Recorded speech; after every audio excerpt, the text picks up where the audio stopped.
নমস্কার বন্ধুরা, আশা করি আপনারা সকলে ভালো আছেন। কাকলি কিচেনে সকলকে স্বাগত। আজকে আমি বানিয়েছি ছোট গজা। বানানো খুবই সোজা, যে কেউ বানাতে পারবে, কিন্তু খেতে দারুণ হয়। তাহলে চলুন কিভাবে বানিয়েছি দেখা যাক। আমি প্রথমে 1 কাপ ময়দা নিলাম আর 1 কাপ আটা। আমি আটা ময়দা মিশিয়ে করছি, আপনারা চাইলে শুধু ময়দা কিংবা শুধু আটা দিয়ে করতে পারবেন। 5 চামচের মতো সাদা তেল নিলাম।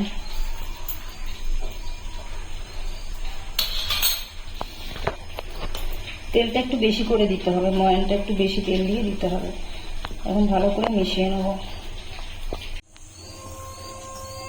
একটু সময় নিয়ে ভালো করে ডলে ময়ানটা দিতে হবে। এরকম মুঠো যাতে হয়ে যায় ওইভাবে ময়ানটা দিতে হবে। এখন অল্প অল্প জল দিয়ে আমি মেখে নেব।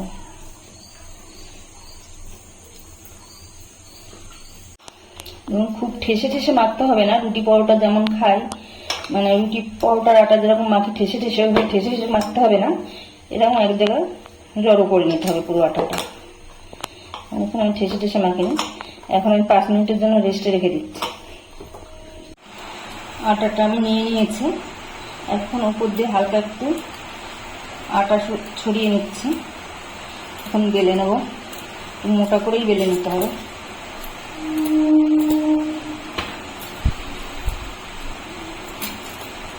দেখুন এরকম মোটা করে বেলে নিয়েছি, এরকম মোটাই থাকবে। এখন আমি পিস পিস করে কেটে নেব।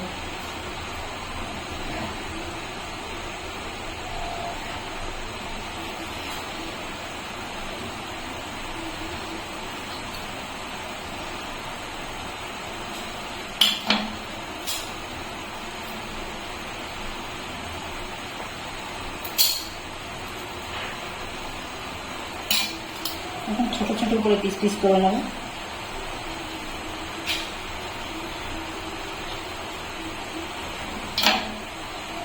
এই দেখুন এরকম পিস পিস করে নিয়েছি। সবগুলো এরকম পিস পিস করে নেব। সবগুলো আমি কেটে নিয়েছি। দেখুন এখন ভেজে নেব। কড়াইতে সাদা তেল গরম বসিয়েছি। তেলটা হালকা গরম করে নিতে হবে, খুব বেশি গরম করে নিই। আমার কড়াইতে যতটা ধরে আমি দিয়েছি। এখন নাড়াচাড়া করবো না, একটু শক্ত হতে দেবো। এখন আমি নাড়িয়ে দিচ্ছি, একটু শক্ত হয়ে গেছে। আর গ্যাসের ফ্লেমটা লো টু মিডিয়াম করে থাকতে হবে। হাইতে করে ভাজলে ভেতরটা কাঁচা থেকে যাবে আর উপরটা লাল হয়ে যাবে। একটু সময় নিয়ে ভাজতে হবে। এখন আমি উল্টে পাল্টে সময় নিয়ে লাল লাল করে ভেজে নেব। উল্টে পাল্টে লাল লাল করে ভেজে নিয়েছি। দেখুন কি সুন্দর লেয়ারও এসছে গজার সাইড দিয়ে। দেখুন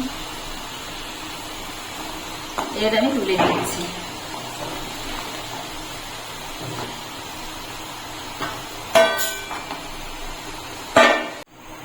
দ্বিতীয় ব্যাচ আমি ছেড়ে দিচ্ছি। আমি একইভাবে সবগুলো ভেজে নেব। তো কড়াই বসিয়েছি, এখন আমি এর ভিতরে চিনি দিয়ে দিচ্ছি। আমি এখানে 1.5 কাপের মতন চিনি দিলাম। আর মিষ্টিটা আপনারা আপনাদের পছন্দ অনুযায়ী নেবেন, বেশি পছন্দ করে আরেকটু চিনি দিতে পারেন। জল দিয়ে দিচ্ছি 1/2 কাপ। এখন আমি চিনিটাকে গলিয়ে নেব।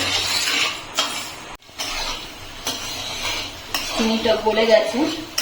এখন 1-2 মিনিট আমি জাল করে নেব। এখন আমি এর ভিতরে দিয়ে দিচ্ছি 1/2 চামচের মতো ঘি। তাহলে গজাটা খেতে বেশি টেস্টি হবে, ঘিয়ে ভাজা মনে হবে। এখন একটু চেক করে দেখবো রসটা আমার ঠিকঠাক আছে কিনা।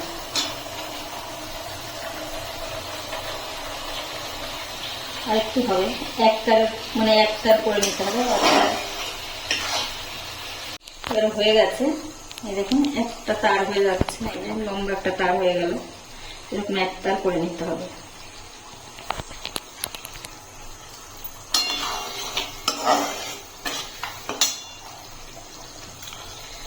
এখন গজাগুলোর ভিতরে ঢেলে দিচ্ছি।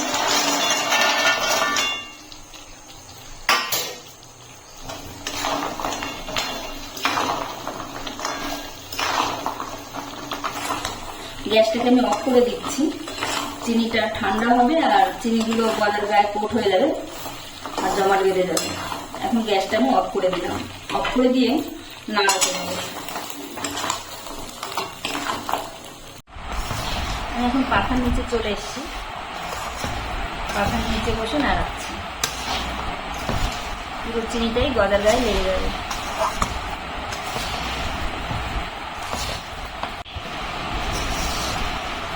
পুরো চিনিটা জমাট বেঁধে গেছে, গলার গায়ে লেগে যাচ্ছে।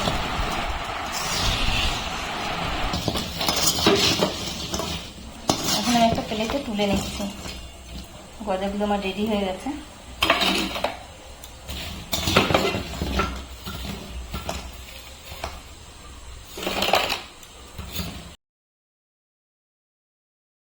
এই রেসিপিটি যদি ভালো লাগে তাহলে একটা লাইক, কমেন্ট ও সাবস্ক্রাইব করে পাশে থাকার অনুরোধ রইল। আর যারা ফেসবুক থেকে দেখছেন তারা অ্যাকাউন্টটিকে ফলো করবেন।